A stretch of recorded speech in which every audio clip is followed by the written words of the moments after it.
அவர் வந்து கட்சி ஆரம்பிக்கிறான்னு சொல்லும் போதே வந்து தலைவர்கிட்ட சொல்லும்போது வாழ்த்துக்கள் சொன்னார்.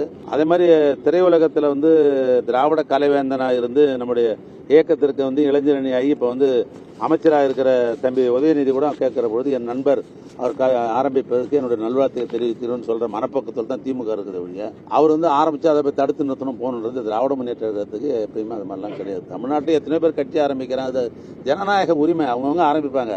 அதை தடுத்து நிற்கிறது எங்களோட நோக்கம் கிடையாது. திராவிட முன்னேற்ற கழகம் என்பதே என்னன்னா தமிழர்களுடைய வளர்ச்சிக்காக, தமிழர்களுடைய வாழ்வு ஆதாரத்திற்காக, தமிழர் எங்கேயோ கீழே கிடந்தவன தூக்கி மேலே விடணுன்ற அந்த அடிப்படையில் உருவாக்கப்பட்ட இயக்கம். இது ஆட்சிக்காக வரக்கப்பட்ட இயக்கம்லாம் கிடையாது. எங்க தமிழர் நல்லா இருந்தாலும் நாங்கள் பாராட்டுவோம், எங்களுக்கு அதை பற்றி எல்லாம் கவலையே கிடையாது. ஆனால் ஜனநாயகத்தை யாருனாலும் கட்சி ஆரம்பிக்கலாம், அதை தடுக்கக்கூடணுன்ற எண்ணம் இனிமையாளவும் இந்த இயக்கத்தினர் யாருக்குமோ இந்த இயக்கத்திற்கோ தலைமைக்கோ யாருக்கும் அந்த எண்ணம் கிடையாது. யாரை கண்டும் நாங்கள் பொறாமப்பட மாட்டோம், தடுக்க மாட்டோம். முடிந்தாலும் நாங்கள் வாழ்த்து சொல்லுவோம் மொழிய அதற்காக நாங்கள் வந்து தடுக்க மாட்டோம் எந்த காலத்திலும்.